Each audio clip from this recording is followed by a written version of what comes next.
നിങ്ങളുടെ favourite shows ഇനി ഒരിക്കലും മിസ്സാവില്ല. ഇപ്പോൾ C5 കാണും നിങ്ങളുടെ ഫേവറേറ്റ് ഷോസ് തികച്ചും സൗജന്യമായി.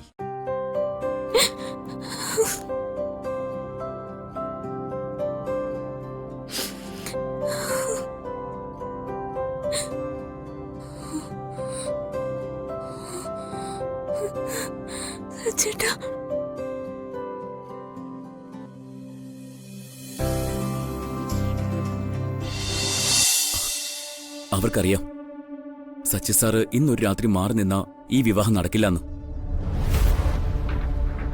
ഇതുവരെ അവരുടെ ഉദ്ദേശമെല്ലാം അതേപടി നടന്നു. ഇനിയെല്ലാം നമ്മുടെ തീരുമാനത്തിലാ. അത് ധനുഷ് പറഞ്ഞത് ശരിയാന്നാ എനിക്കും തോന്നുന്നത്. അർച്ചന ഒരു കാര്യം തീരുമാനിച്ചാ അത് നേടിയെടുക്കാൻ ഏതറ്റം വരെയും പോവാൻ അവൾ മടിക്കാത്തവളാ. വിവാഹം നീട്ടിവെക്കാൻ മറ്റൊരു വഴിയില്ലാത്തോണ്ട് അവരെല്ലാം കൂടെ തീരുമാനിച്ചൊരു ഡ്രാമയാവാനേ വഴിയുള്ളൂ.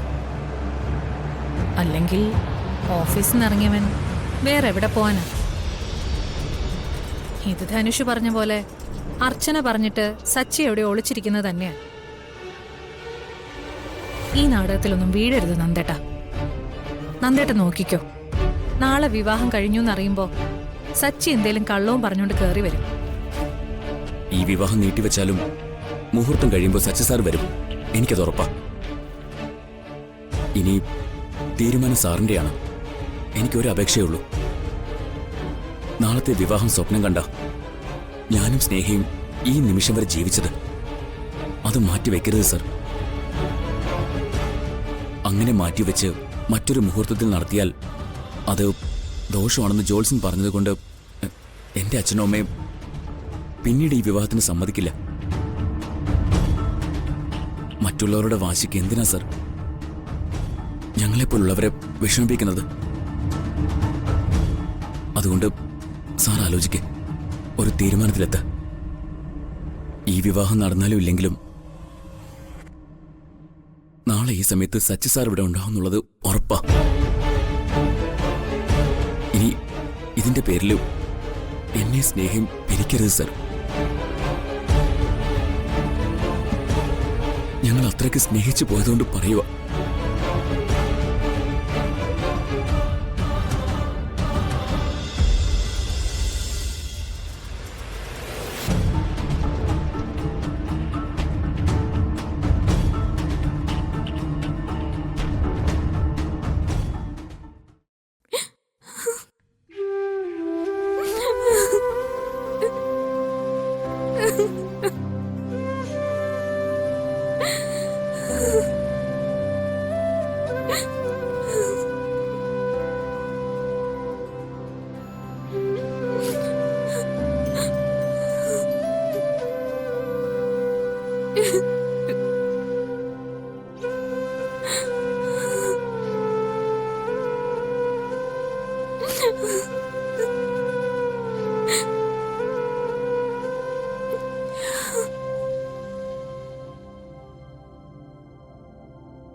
ചേട്ടാ,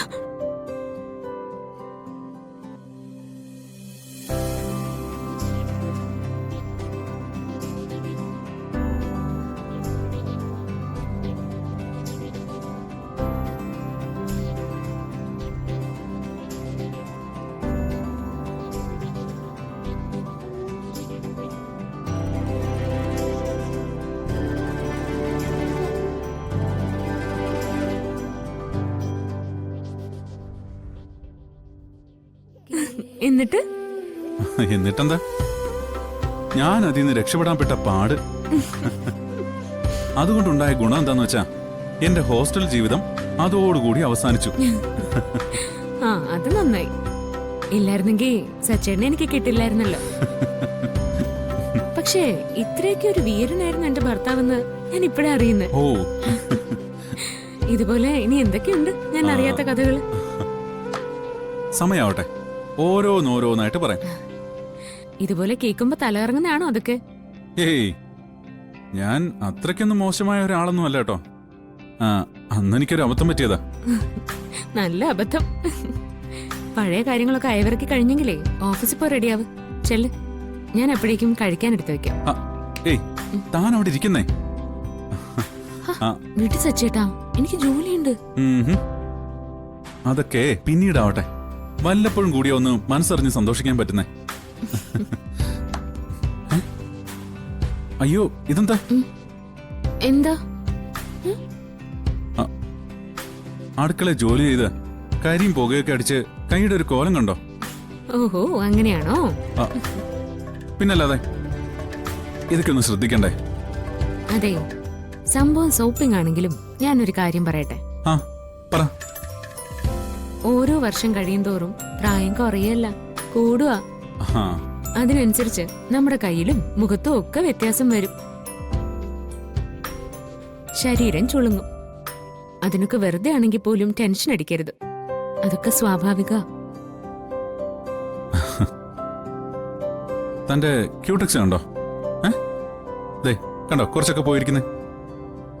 ഇതൊക്കെ താൻ ശ്രദ്ധിക്കുന്നില്ലെന്നാ ഞാൻ പറഞ്ഞതിന്റെ അർത്ഥം. ഇന്നൊരു കാര്യം ചെയ്യാം നമുക്ക്. ഞാനൊന്നും ഓഫീസിൽ പോകുന്നില്ല. നമുക്ക് രണ്ടുപേർക്കും കൂടി പുറത്തുപോയി കുറേ സാധനങ്ങൾ വാങ്ങാം. ബ്യൂട്ടി പാർലറിലും കയറാം. എന്നിട്ട് മൊത്തത്തിലൊരു സുന്ദരിയാക്കി എടുക്കാം. അതെന്താ, ഇപ്പൊ ഞാൻ സുന്ദരിയല്ലേ? ആ അതെ, അതീവ സുന്ദരിയാക്കുന്ന കാര്യം ഞാൻ പറഞ്ഞത്. സച്ചേനോട് ഞാനൊരു കാര്യം ചോദിക്കട്ടെ? ആ, ചോദിക്കേ, വേഗം ചോദിക്കേ. വയസ്സാവുമ്പോ ഈ സ്നേഹമൊക്കെ കുറയോ സച്ചേട്ടന്? ഇതൊക്കെ പറഞ്ഞുകൊണ്ടല്ല കേട്ടോ ഞാൻ ചോദിക്കുന്നത്. സച്ചേട്ടൻ എന്നോട് കൂടുതൽ ഇഷ്ടം കാണിക്കുമ്പോഴൊക്കെ എനിക്ക് അങ്ങനെ ഒരു ഭയം തോന്നാറുണ്ട്. ഇത് ജീവിതമാണ്, സാഹചര്യങ്ങളാണ്. കൂടെയുള്ളവർ എപ്പോ വിട്ടിട്ട് പോകുന്നറിയില്ല. പക്ഷേ ചില സന്തോഷ നേരങ്ങളിൽ എന്റെ മനസ്സിൽ വന്നു കയറുന്ന പേടി അതൊക്കെ. പ്രാർത്ഥനകളുടെ ഫലമാണോ, ഭാഗ്യമാണോ, വിധിയാണോ എന്നൊന്നും എനിക്കറിയില്ല. സച്ചേട്ടനോടൊപ്പമുള്ള ഈ ജീവിതം എന്നെ സംബന്ധിച്ച് സ്വർഗതുല്യ. സച്ചേട്ടനോട് ഞാൻ മുന്നേ പറഞ്ഞിട്ടില്ലേ, കൂടുതൽ ചിരിക്കുന്ന ദിവസം എനിക്ക് പേടിയാന്നു. ഇതിനപ്പുറം ഒരു സങ്കടം വരാനുണ്ടോ എന്ന് ഓർത്ത് അതുകൊണ്ട് ചോദിച്ചതാ. എന്നാ ഇനി തനിക്ക് അങ്ങനെ ഒരു സംശയം വേണ്ട. ഞാൻ തന്നെ വിട്ട് എങ്ങും പോവില്ല.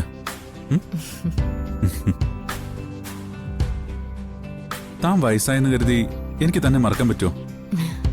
അല്ലെങ്കിൽ തന്നെ എനിക്കൊപ്പം വയസ്സാവില്ലേ എന്ന് ഞാൻ ഇങ്ങനെ തന്നെ ഇരിക്കോ? ഇതുവരെയുള്ള കാര്യം അറിയില്ല. ഇനി അങ്ങോട്ട് ഇതിലും വലിയ വിഷമഘട്ടങ്ങൾ വരാനുണ്ടെന്നോർത്ത് സന്തോഷിക്കേണ്ട സമയം കൂടുതൽ സന്തോഷിക്കണം.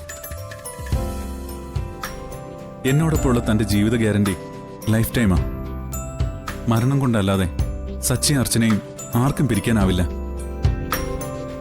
ഡൗൺലോഡ് ചെയ്യൂ C5 ആപ്പ്. കാണൂ എല്ലാ എപ്പിസോഡുകളും സൗജന്യമായി.